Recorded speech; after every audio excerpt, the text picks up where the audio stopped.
In this video, I'm going to talk about how one bike company has lost 300 euros in value in the last year. I'll talk about another company which went bankrupt and will rise from the ashes with its original roots. And then I'm going to talk about hope for American racing in the World Cup. And I'm going to talk about this bike as well, which has 9 batteries. 9 batteries, more than your e-bike. And I'm going to have a quiz for you guys that you need to answer if you hang on till the end. What's up, everybody? FC here from E-MTB Review. I'm going to mix it up today, May 24th. The first day of summer, Memorial Day weekend is coming up, and we'll have a special ride tomorrow. I'll mention it in a little bit. But what's going on is Canyon Bicycles, owned by GBL, an investment firm, 15 billion euro investment firm, has declared that their value of Canyon is now 500 million euros instead of 800 million. So it lost 37% of their value. A lot of struggle, oversupply, bike economy, and they've had their problems. Huge battery recall for their main e-bike lines, and it's not completely solved yet. It's still in progress. People are, there's a stop use on their Spectral on and the battery usage, and now they're kind of sorting through that. So big news, right? It's kind of crazy. Specialized have a similar write down by one of their investors, Merida, I believe, and this is something that you don't really want to look at your portfolio right now if it's plummeting. But as a public company, they have to do it because they kind of write down all their assets and 37% reduction in value. So it's a difficult time. There's been layoffs, U.S. layoffs. A side note is LeBron James losing money on this one. LeBron James has an investment group, and they invested $30 million or euros. Not exactly sure. Euros is $1.14 at the moment, so that fluctuates. But LeBron James invested 30 million. Now it's probably worth 20 million, maybe less. Next piece of news is Revel Bikes. They've had some trials and tribulations announcing they're going to shut down operations, not Chapter 11, but really they went bankrupt. I believe Chapter 11 or Chapter 7. I'm not exactly sure. It's kind of blurry how they handled this whole thing. But there was an auction for their assets recently, and Adam Miller, the original founder, has bought back the company. So, he was sitting pretty, traveling the world for a year and change since he left Revel, and now he's going to be at the helm. I think it's going to be like half the size of the company. Instead of 16 employees, 8 employees in Carbondale, Colorado, and they're going to be leaner and meaner and try to make a go of it. So I'm sure he sold high because he sold like 3 years ago to an investment banking firm, or what do you call that? Private equity, a bad word in the bike industry. And then it didn't work out. He got pushed out, and he didn't know anything about the company anymore. So the day before they went bankrupt or announced they're going to shut down, that's when he found out, and then he scrambled. He was, he was looking for the next chapter in his life, and I'm sure he had a chunk of change, and he bought back the company, I'm sure, for cheap, and he's the right person to do it, and because he has the vision. But I think he's gonna need help for sure. He's not an operations guy, from what I can tell. He's an idea guy, and they're saying they're gonna optimize, streamline their operations, ship some bikes directly from Taiwan. They have 8 people in Taiwan, and they avoid tariffs, some strategy, some reorganization. But from what I heard, my good friend Josh Patterson from mtb.com had a podcast with him, a 30-minute interview, and you learn a lot about himself, this guy, and what he wants to do. He definitely wants to trim the operations. Next piece of news for you guys is great hope for American cross-country racing. Cross-country racing, we invented it. Ned Overend, John Tomac, and then nobody. We have been skunked for 25 years.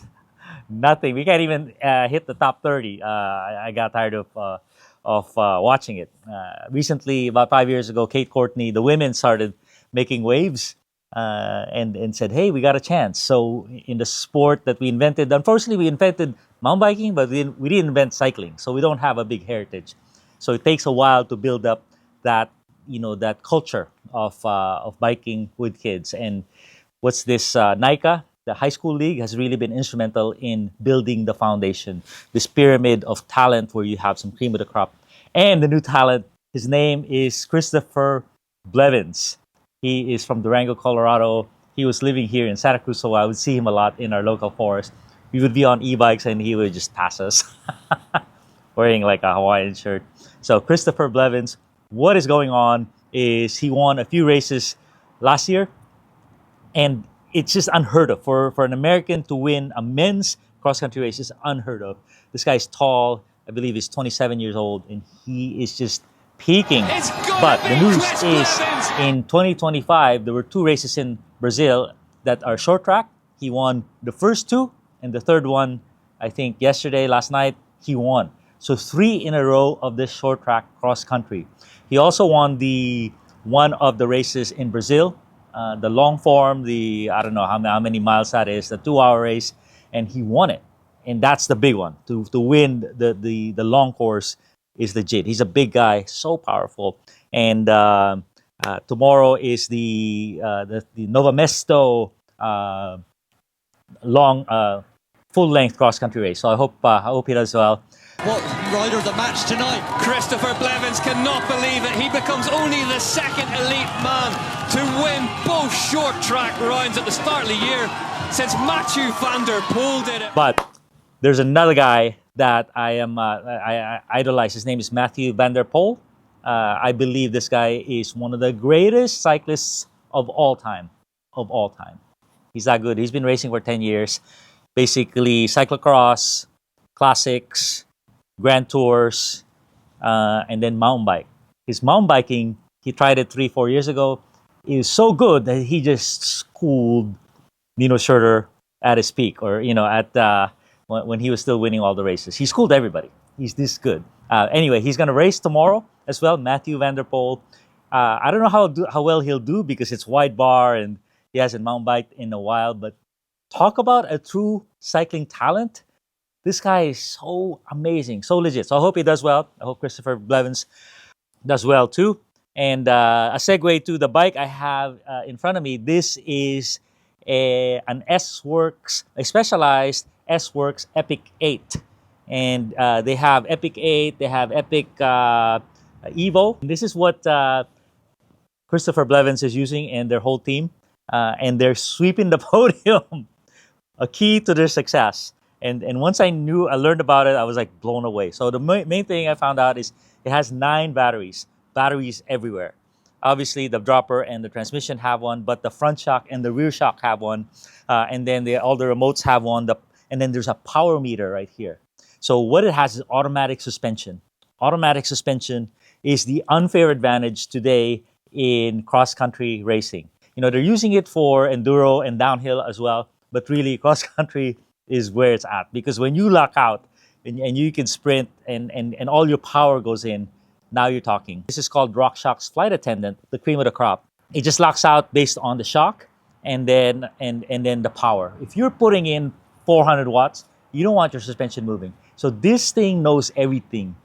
It knows what gear you're in, and it has a brain that decides. When Nino Schurter used it, they said it opened up and it can go open, trail, lockout.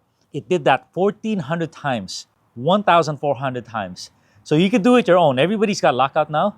But if the bike does it for you and it does it correctly, it can do it way better than you can. So that is the Epic 8.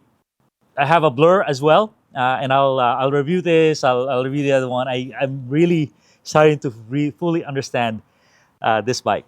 But my query for you guys is, you have an e-bike, I assume, because you're watching this channel. What is your second bike? I assume your e-bike is a full-powered e-bike, maybe a mid-power. That's your main bike. What is your second bike? If you don't have one, what would you like it to be?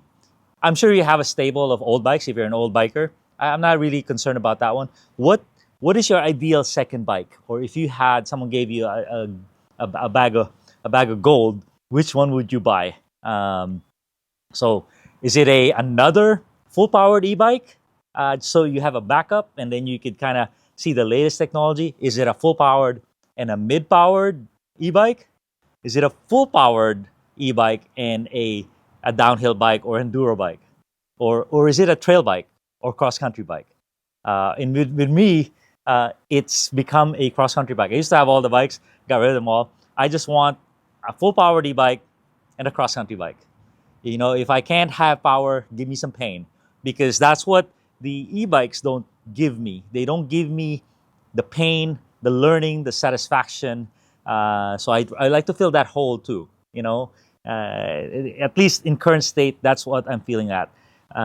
So I would like to know what you guys would have as your ideal second bike to your e-bike, because inquiring minds want to know. All right. Thanks a ton, everybody.